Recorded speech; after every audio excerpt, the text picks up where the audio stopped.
Sasha Mutahi, ma en jakom mar riwruok matayo tuke mag rugby pacho ka, mano Kenya Rugby Union ogwe tao. Mutahi mosebedo kaka jakom mar KRU kuom higni 2 ne ochiwo lendo ma kama e kinde mane riwruogno luongo romo mar board.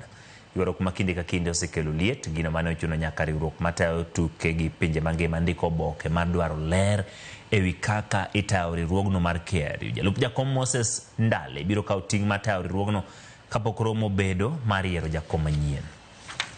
Core value number 1 of Kenya Rugby Union and World Rugby is integrity.